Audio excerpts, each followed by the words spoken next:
Hey guys, it's Kevin again, and welcome to part 4 of me and Adam's Spider-Man reviews. Of course, we have already reviewed the Sam Raimi movies, and now, my friends, we get to the part of the series that's really not that great, because, of course, Sam Raimi films, I thought were all pretty solid. I love the first one, I love the second one, I think the third one is still good. It's very problematic, but it's still a good movie, in my opinion.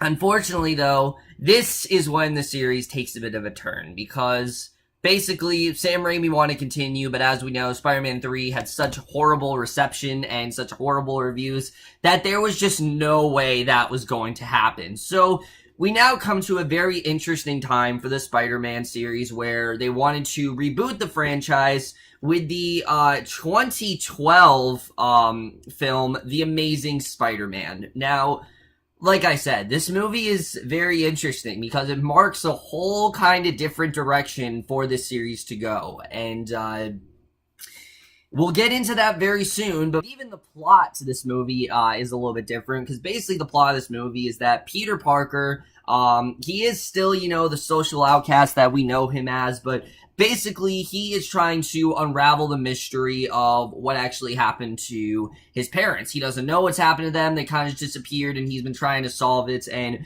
basically, this mysterious briefcase belonging to his father just kind of shows up. And basically, this leads Peter to his father's former partner, Dr. Connors, who basically might give Peter a clue as to his father's whereabouts. And that's really all I'm going to say. But before I give you guys my portion of the review, Adam Haskell here is going to give you his thoughts on The Amazing Spider-Man. So Adam, take it away. Thank you so much, Kevin Falk, for having me on your channel to review The Amazing Spider-Man. So yeah, The Amazing Spider-Man is the reboot to the Spider-Man franchise. It's the reboot.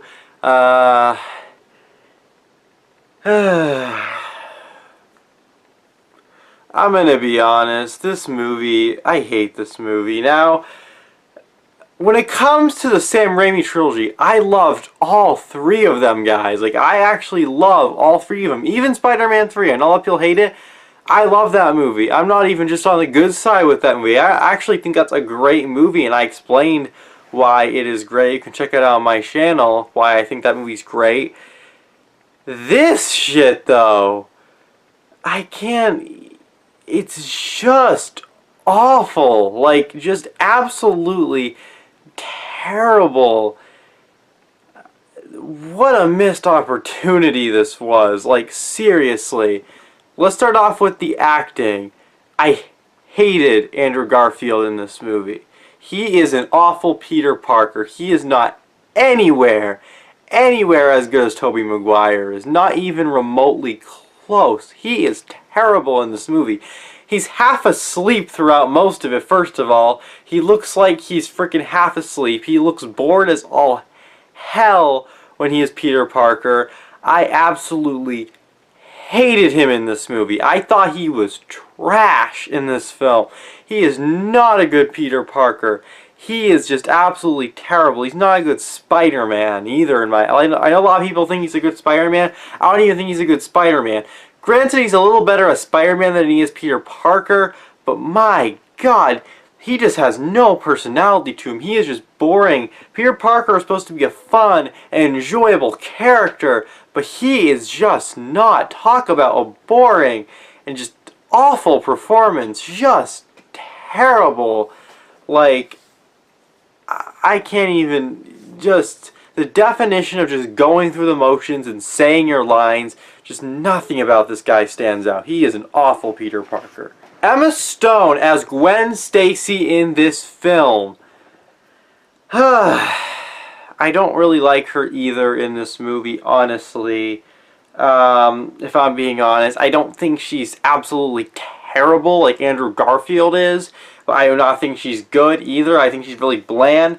I personally never really cared for the Gwen Stacy character that much, honestly. I've always been way more into the Mary Jane character than the Gwen Stacy character. As much as I love Spider-Man 3, I didn't even like Gwen Stacy in that movie.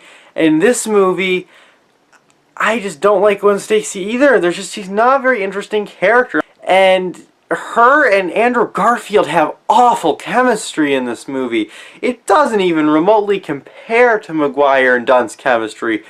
Maguire and Dunn's chemistry, that is great chemistry. This is some of the worst chemistry. Just the dialogue in this movie is freaking atrocious.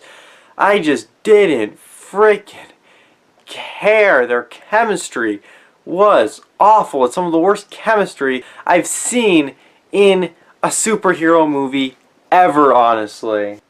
I thought Sally Field, who played Aunt May in this movie, actually did a very good job in this film, honestly. I actually think she's one of the standouts in this movie.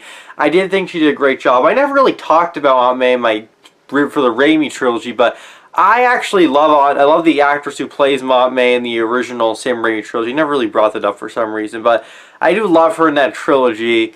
So yeah, and Aunt May in this I think is very good. I don't think she's as good as the Aunt May in the Sam Raimi trilogy, but I think she's definitely one of the standouts. Martin Sheen, who plays Uncle Ben, I actually thought was very good in this movie as well. Again, I don't think he's as good as Uncle Ben was in the original 2002 Spider-Man, but I do think he did a very good job in this film. Uncle Ben, Michael Sheen, and Sally Field are hands down the standouts in this movie to me. Ralph Ifans, who plays Dr. Kirk Connors in this movie, is atrocious. I think he's bad. Every time I didn't care about him. The whole thing about him turning everyone into lizards and stuff, that was so stupid. I didn't give a shit about it. It's just eye roll, and that's how I felt about this whole movie. It's so boring too. Like, everything is done the blandest way possible. I think they really forgot that Spider-Man is supposed to be something that's fun. It's supposed to be something that's enjoyable. Look at the Raimi trilogy. That is the definition. Like, there is serious stuff in it, but you still manage to have fun stuff in it. This movie, there's just not much fun about it. It is as dull as you could imagine. This is freaking Spider-Man. It's not the Dark Knight. Spider-Man is supposed to be fun and all this stuff. This is not fun. Everything is taken so seriously, and it's just so freaking boring. I just didn't care about what was happening. The cinematography is just, it's just the lighting of this movie. Everything is just so bland and just ugly to look at. I hated that about this film. It's just so freaking Now, for positives, as I said, those two people gave really good performances. I actually enjoyed them when they were on screen. They were actually very good in this movie to me. I thought some of the action sequences, as much as I don't really like him as Spider-Man stuff, I thought some of the action scenes were actually very well done in The Amazing Spider-Man. I actually thought there was some very well done action. There are some action scenes that are actually very good here, in my opinion. There's some great action scenes. I thought the action scenes were pretty well done for the most part here. I still don't think they are as great as the Raimi trilogy or anything, but the action scenes are pretty well done in The Amazing Spider-Man. There is a couple scenes where Spider-Man makes jokes, and I actually thought it was actually pretty good, honestly. Now, I wish more of the movie could have been like that when Spider-Man was making jokes. There's, like, not really many in this movie, but when this movie actually tries to be funny, and at least tries to be a little fun, which is not much in this movie, I thought it was actually executed pretty well in this film when it was trying to actually be fun and all this stuff. Like, I thought it was actually executed well. I wish more of the movie could have been like that, because it's freaking Spider-Man, not the freaking Dark Knight. But, yeah. And I do feel they were trying to make something special with The Amazing Spider-Man. I felt like they were trying to make this a special movie. I did feel the passion in this for sure. I did feel passion. It's just, for me, it just came off as incredibly boring. I really don't think this is even close to the level of any of the films in the Spider-Man trilogy. It's just so boring. The cast, for the most part, is just not good. The score is so forgettable. There's just nothing like the score for the original Spider-Man trilogy is one of the best superhero scores and one of the best scores in general I've ever heard. And this, I don't even freaking remember the score. It's just not memorable. My friend Kevin says, and I agree, this is just like the MTV version of Spider-Man. That's basically what it is. I hate The Amazing Spider-Man. I'm going to give it a 1.5 out of 5 or a D+. There are some great performances in it, and there is some good things here, and I think this could have been something special, and I feel like they were trying to make this something special, but they just failed. Anyway, back to you, Kevin Falk. I'm done talking about this shit. Alright, thank you, Adam. And now, guys, it's time for my portion of the Amazing Spider-Man review. So, The Amazing Spider-Man is a movie that, again, just like the first few movies, I didn't remember. I didn't really have that much of I didn't really remember many scenes in this movie. I couldn't really remember the way things really happened in this movie. This film was just very, very fuzzy to me. Like, I watched it, and then I didn't really remember it at all. And, unfortunately, unlike the first few movies, that's not because I haven't seen it in a while. It's mainly because The Amazing Spider-Man is one of the most boring, bland, forgettable, just out of place iterations of Spider-Man you will ever watch. I honestly hate this movie. I really was not a fan of The Amazing Spider-Man at all. I think it's a horrible representation of a character.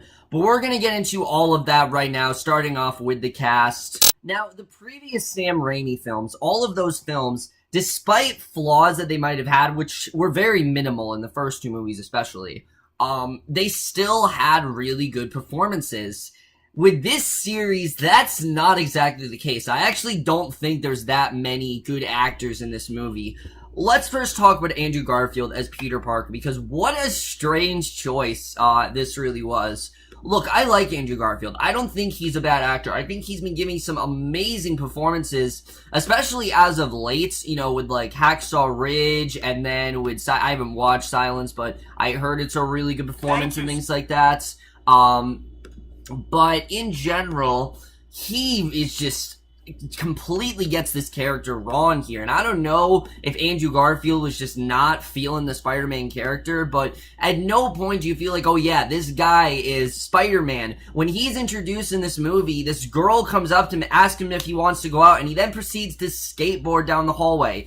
This isn't Peter Parker. Peter Parker's supposed to be the social outcast that everyone just finds weird. I mean, the Peter Parker we saw in the first movie, he got on a bus. Everyone, including the bus driver, laughed at him. That's Peter Parker. The Peter Parker in this movie is this weird sort of, you know, this kid that's like a skateboarder, and he's like, kind of, he's into like indie stuff, and somehow he has the tech to build all of this technology even though he is dirt poor. It really doesn't make any sense. Andrew Garfield to me really seemed like he was reading off the script a lot of the time. He does not have the charisma, he doesn't have the fun that Tobey Maguire really had. I will say, when he is, when he's Spider-Man, he definitely is better. I will definitely say that. He is a little bit more quippy, he has a little bit more fun with the character, but not by much. He doesn't really add anything new to the character, and in general, this does not make me think this is the guy we needed to replace Tobey Maguire. He doesn't do that at all.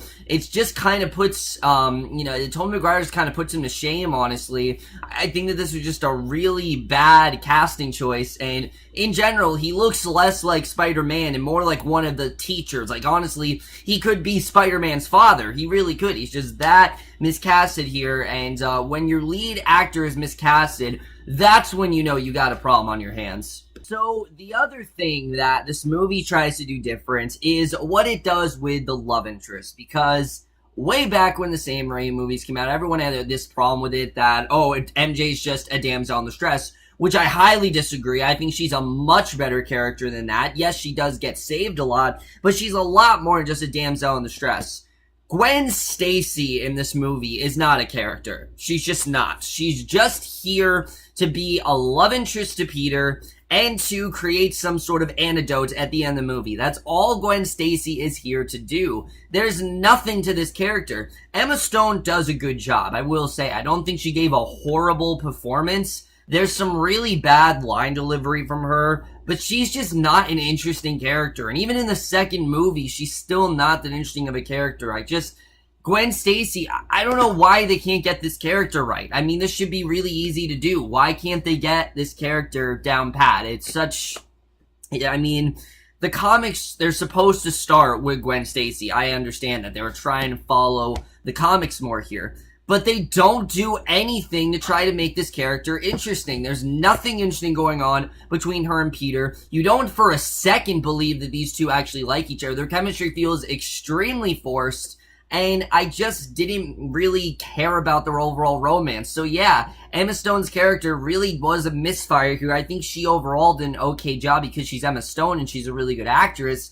But in general, I definitely think this could have been a lot better if they just would have stuck with Mary Jane from the last movie, because Gwen Stacy really is not selling me the way that Mary Jane did. And then unfortunately, the rest of the cast in this movie just is really forgettable. I wouldn't say there's anyone that's inherently terrible. That's actually not true. There is one really, really awful performance in this movie. But Denis Leary, for example, I don't think he is bad in this movie necessarily. Just in general, he's not given that interesting of a story. Basically, he's against Spider-Man in this movie. You know, he, of course, is Gwen Stacy's father. And I just didn't find him to be that interesting of a character. They try to do some stuff with him, and goddamn does he try, but he just can't really pull it off. And there's a cool thing with him at the end of the movie that I did like, but it just is too late, honestly. The second he gets interesting is when the movie's almost over, and again, that's when you knew you have a definite problem here. So Denis Leary, again, really wasn't great. But that's nothing compared to what might be the worst performance out of all these Spider-Man films. From that, well, actually, it's probably not. But it's definitely one of the worst performances. From that, of Rhys Ifans as Dr. Kurt Connors. Wow, did I hate this character. I mean, whoa. I don't know how this got so bad. I mean, the first three films, the villains were great because they had these really great motivations. Even Spider-Man 3, you know, if you guys don't like it, you can still say that Sandman had a really good motivation and that Venom had a really good Venom had a really good motivation, and that, you know, Harry Osborn had a really good motivation.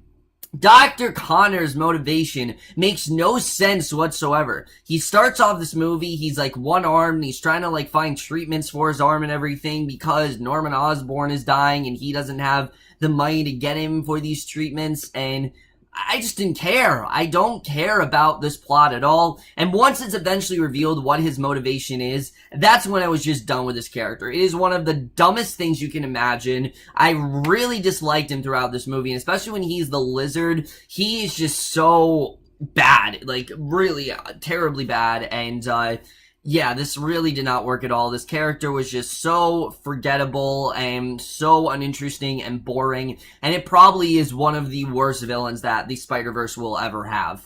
And then the only other characters to really talk about are Martin Sheen as Uncle Ben and Sally Field as Aunt May. They give good performances, and sure, they do a good job, but they don't have nearly the amount of emotional depth and great character development as Cliff Robertson and Rosemary Harris did in the original 2002 film. Uncle Ben just comes off as really lazy and kind of just like, you know, what happens to him happens because they needed it to happen, because, you know, it happened in the first three films, and, you know, I'm just gonna say right now, he does die in this movie because, of course, he died in the original trilogy, so it happens again here. And, it doesn't really do anything. It's one of the lamest scenes in the entire film. And then Sally Field's character is just here to worry about Peter Parker. Every scene, she's just complaining about him. She's worried about him. She's concerned for his safety. And it just makes a character look like an idiot. I mean, the Aunt May in the Raimi series eventually, I think, kind of caught on to the idea. She didn't want to tell Peter that she knew that he was Spider-Man, but she definitely had an inkling that he was Spider-Man. Here, not for a second does Sally Field think even, you know, fathom that idea. So again, these are two characters that they just don't really understand. They don't know what to do with them, and they don't know how to give them the depth that they really did have in the Raimi series. And that's really the main problem with this series as a whole, is that they have these characters, but they don't know what made them great. And Uncle Ben and Aunt May especially just feel very flat compared to their 2002 counterparts. But now we gotta get into the worst thing about this movie, which is the directing and the writing, because ho ho ho do I have a lot to say about this one. Look, Mark Webb technically directed this movie. He's not the real director of this movie. He's not. For starters, he's not at all. Sony is the director of this movie, without a doubt, because everything that's different is pretty much because of Sony. Because Sony realized that there were a lot of things people didn't like about the Raimi series, so they tried to change it here, and it really doesn't work at all. The directing to this movie is completely off. It really is. I mean, this entire film, it's just really dark, and it's supposed to be like gritty, and it's supposed to be a lot more of like a high school drama, and it doesn't work whatsoever. It has more of the tone of something unlike an MTV series. Like, that's what this felt like. This, to me, felt like Spider-Man, the MTV original series. And I don't mean like a good MTV series, like Teen Wolf or Awkward when it was in its heyday. I mean like a bad MTV show, like that Scream TV show that I heard is getting a reboot, which I'm happy that they are retooling that show. But I'm talking about something like that. That's what this felt like to me. It's boring, it's bland. The humor, completely went over my head most of the time. I found a lot of the humor to be just really weird and really did not work at all. And they said so many obvious jokes in this movie. There's one scene with Gwen Stacy where she has Peter in her room and she tells her father that she's got her period. It's just really dumb. The entire scene I thought was really stupid. And again, the humor's just not clever. It doesn't have the fun that the Raimi series had. That's really what this film is lacking. It's lacking the fun. Because for some reason, which we're getting into the screenplay right now, this movie thought it would be a good idea to just completely scrap everything that was good about the original Raimi series and just make it dark and gritty, because that's exactly what Spider-Man needs to be. You know, someone who's been by radioactive spider, we just need to make it dark, and it doesn't do anything. It just makes it really boring is what it did. Gwen and Peter are so boring throughout this movie. There's nothing interesting about them here. I mean, their lines of dialogue are cringeworthy. There's literally a scene where Peter's like, I like kissing you. I really enjoy it. And it's so dumb, honestly. It's so unbelievably bad. And especially because these two characters were dating in real life at the time, the fact that they couldn't even have just the littlest ounce of believable chemistry in this movie just baffles me. I have no idea how this went so wrong, but I have to say that their chemistry is just really off in this movie, and I really was not a fan of it at all. I really thought they did not do a good job here. And when the movie does try to actually get funny, like I said, it just doesn't work, unfortunately. And the characters, they just have it completely wrong. Peter Parker is not supposed to be this skateboarding genius. He's supposed to be someone who is a dirt poor teen who has a lot of intellect, but in general has a lot of social problems. And the second that girl came up to in the beginning of this movie, I'm like, there's no way they're going to get the character right. And they don't. They don't have Peter Parker right at all. This is just not Peter Parker. This is just you'd think this kid is like rich or something, which he's not. He's supposed to be like dirt poor. And you don't for a second believe that he actually is because of what happens to him in this movie. It feels so unbelievably bad, and I couldn't believe that they took the movie in this direction. That really honestly did piss me off. I thought it was so dumb what they did there, and just that in general, really did annoy me, I have to say. And there's so many choices in this movie that it seems like they were just kind of making up as they went along, really. Especially when you come to the climax of this film, it really did not seem like they knew how to end it. So they just kind of gave Dr. Connors the dumbest motivation of all time. I mean, his motivation in this movie is one of the most idiotic things that I have ever heard in any superhero film. I have no idea how that got a pass. I honestly have no idea. It seems like something that you would just think about when you're drunk. It really would. And most of the screenplay, to me, it just kind of felt like Sony was just kind of like, oh, people don't like that, so just, yeah, write that in there. Yeah, put that in there. Doesn't matter if it actually makes sense. Doesn't matter if it actually tells a cohesive story. We're different. We're gonna be Spider-Man. We're gonna try to make it as different as possible, and different's better, right? Well, no, not necessarily, because this movie's not that different. It's really not. I mean, this movie was promoted as the untold story. We don't even find out anything about Peter's parents in this movie. We don't know anything different about them that we didn't know in the Raimi trilogy. So I don't even know why this really was promoted this way. I get it that it was good marketing, but it was completely misleading, and it wasn't at all what they said it was going to be. Now, at no point did this feel like the untold story. It just felt like very similar to what we got in the Raimi trilogy, but it doesn't have those characters. Harry Osborn isn't even in this movie, which again just feels really weird that he's not here, and it really does feel like something's missing, unfortunately, for the fact that he's not in this movie. But by far, the worst thing about Spider-Man, besides the fact that they got the character completely wrong, has to be the cinematography. I honestly don't know what they were thinking.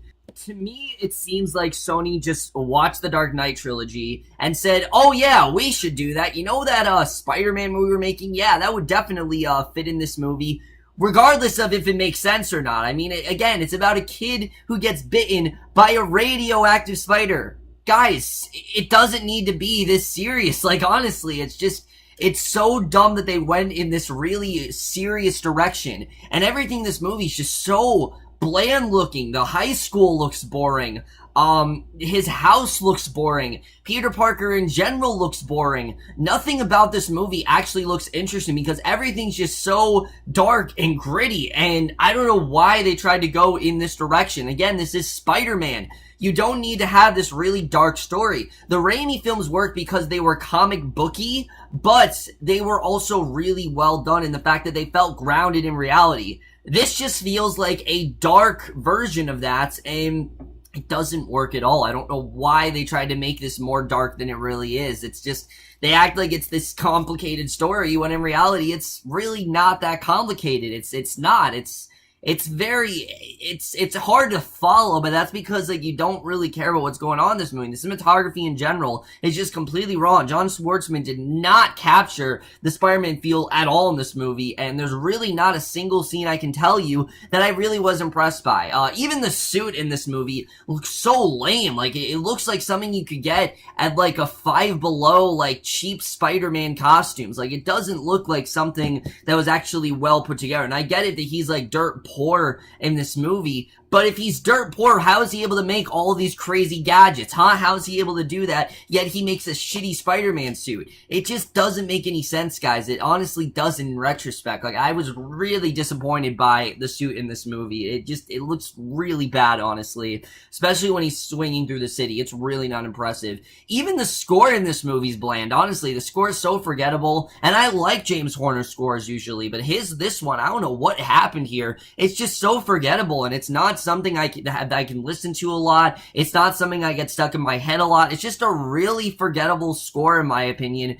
and it sucks because I really wanted to love this score. I really wanted to enjoy it the way I would with you know, what I got out of a Raimi film, but the score was just so forgettable, and I really did not care about it, unfortunately. And then the editing to this movie's in 136 minutes. It felt like 3 hours, honestly. It took me so long to get through this movie. Me and Adam Haskell watched this together. It took us like 3 hours to get through this because it's just so boring and uninteresting. We just didn't care about this movie. The editing in general, even the climax is slow. I mean, the climax in the other films felt like such a rush, and you felt like you were really just with them, and you felt bad for these characters when Spider-Man's getting beaten down on in Spider-Man. There's nothing like that in this. The climax of this movie is so dumb, and like I said, it feels like they didn't know how to end the movie. And there's one emotional scene towards the end of this film. One. And it kind of works, I will say. I think the emotional stuff works until we get to the very end when Spider-Man's just dumb with what he decides to do.